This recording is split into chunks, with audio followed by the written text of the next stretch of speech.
Everyone in these North Georgia foothills knows the story. The year is 1828. A discovery of glittering gold ignites a fever that sweeps across the young United States. This is Dahlonega. This is the birthplace of the nation's first great gold rush. The rush was real.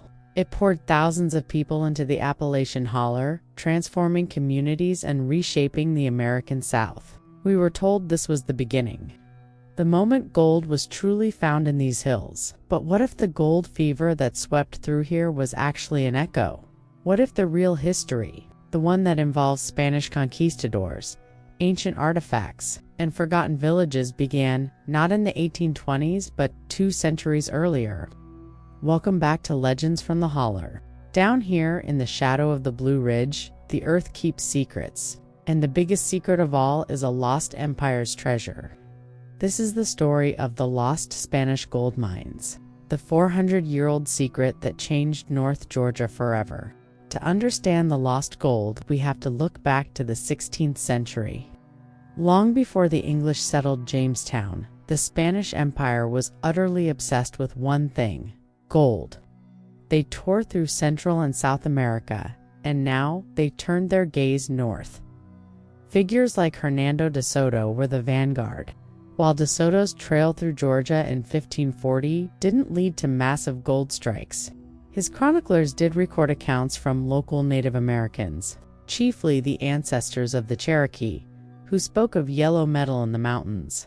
But the critical expedition came later, under Juan Pardo in 1566 and 1567.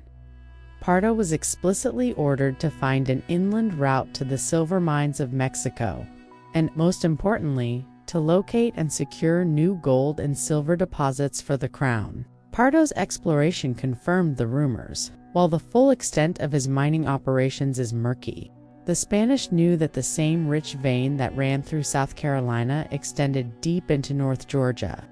They didn't just walk through, they came to stay and to dig. Think about the logistics.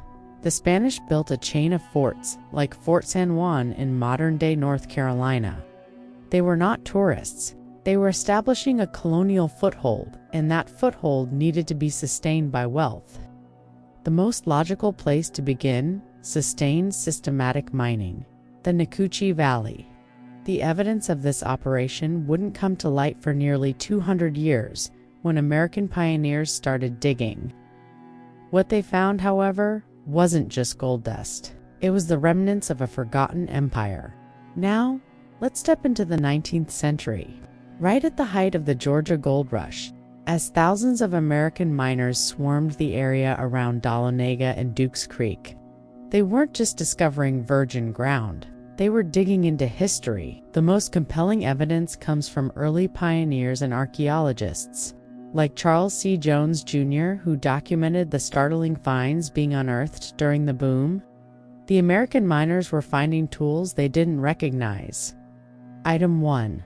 The Spanish Crucible. When working the deposits near Dukes Creek, miners reported finding heavy, strangely designed metal tools.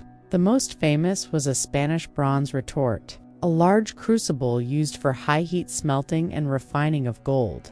This was a piece of professional colonial-era Spanish equipment, not a shovel left by a prospector.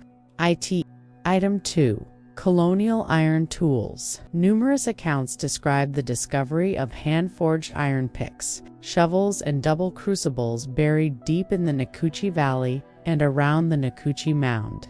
These were not the simple steel tools of the 1820s. They were heavy, robust implements consistent with 17th century European metallurgy. But the greatest find wasn't a tool. It was an entire settlement.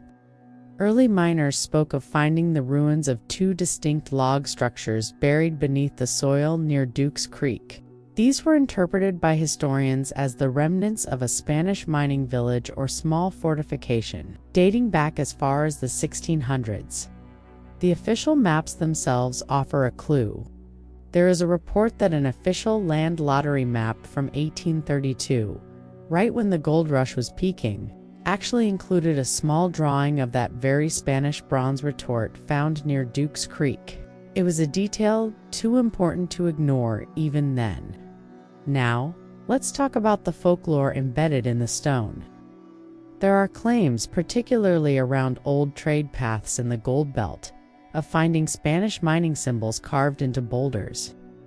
Most famously, the turtle symbol. In Spanish mining tradition, the turtle was said to mark a significant gold deposit or cache. This wasn't a case of one or two scattered artifacts. It was a constellation of evidence suggesting a sustained, organized European mining operation in North Georgia, 2 centuries before the world acknowledged the gold was here. The question is, if they were so successful, why did they disappear so completely? The Spanish were here. They dug. They refined. The evidence is compelling, but there are no Spanish communities, no Spanish legacy in North Georgia today. The operation vanished, and that is where the true legend of the lost gold begins. There are 3 main theories as to why the Spanish suddenly abandoned their lucrative operation, leaving their gear and, perhaps, their gold behind. Theory 1. Native American resistance.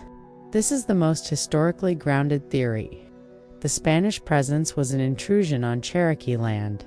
They were extracting resources and establishing military forts.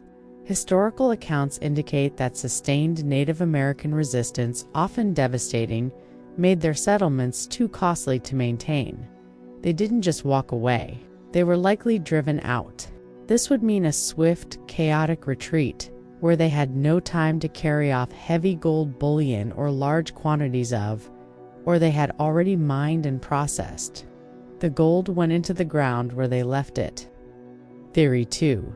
The English and Cherokee alliance. This theory adds a layer of colonial conflict. During the 17th century, the English colonies were expanding south. There are suggestions in English documents that they were aware of the Spanish mining.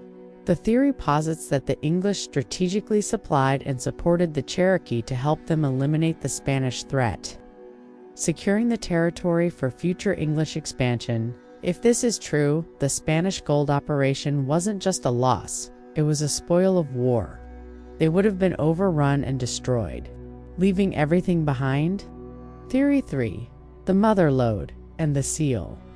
This is where folklore takes over.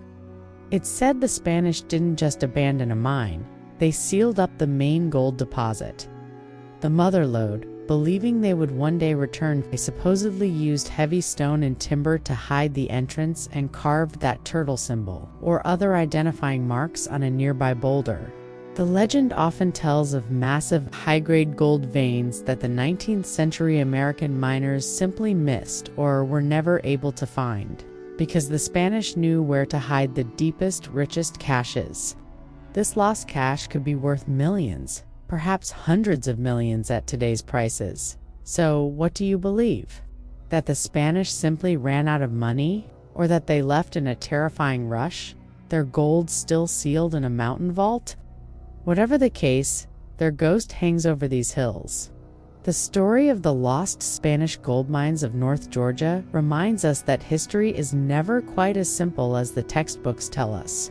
The official gold rush of 1828 was merely the second act. The first was a brutal colonial scramble that left behind archaeological proof of its failure.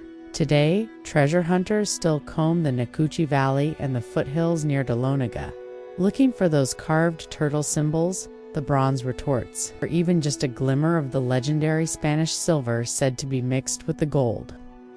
The next time you walk one of these trails, remember that you are walking over a layer of forgotten history. Every river you cross might have once been panned by a conquistador. Every rock face might hold a Spanish cipher. If you love hearing about the hidden history, the folklore, and the ancient mysteries buried deep in our Appalachian home, then you are a part of the legends from the Holler community.